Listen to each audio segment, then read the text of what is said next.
Dropping out of college was one of the best decisions I've ever made.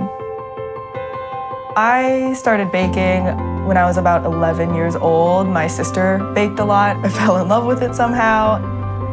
Having a vision and then doing it and it actually coming out looking the way that you wanted to is like a really satisfying feeling. So in high school, I started baking cakes for anyone who would let me. So I would take a bunch of cake photos and I made an Instagram account with the handle Cakes by Lexi, and I just dumped all of them on there, and that's how Cakes by Lexi started.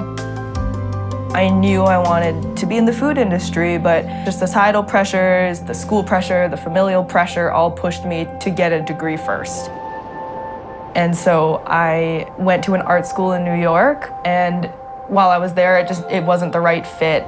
All I could think about while I was there is that every second and every hour I spent doing homework or classes, I could be spending getting a lot better at what I wanted to do. And so I left after only one semester.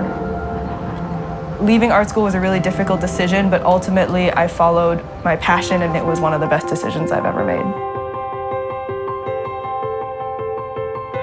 My primary focus was Cakes by Lexi. Word was spreading, I was getting a lot better. Somehow it grew into the small business I now own. And so I wear a lot of hats, as any small business owner does. You know, you are customer service, client relations, you're also the baker, you're also the decorator, you're also the delivery person.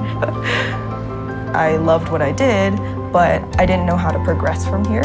I didn't know anything about business or finances or accounting or any of that. And that's when I decided, maybe this is time to go back to college, but instead with a focus on business.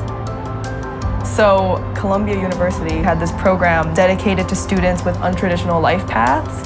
So I can take classes like accounting, marketing, and strategy and leadership to learn all of the things necessary to run a business successfully. Now, college is a way that will fulfill the dreams that I have. It wasn't before, it is now. Going back to college as an older student, it's gonna feel different, but different in a way better way. I know that I'm doing this for myself, and I can see how it can apply to my real life. You have to trust your gut sometimes, figure out what you want out of life, where you want to go, what your passions are, and then do the research to find a degree or a program or something that works with what you want to do. Don't let what people think you should be doing influence what you really want to do.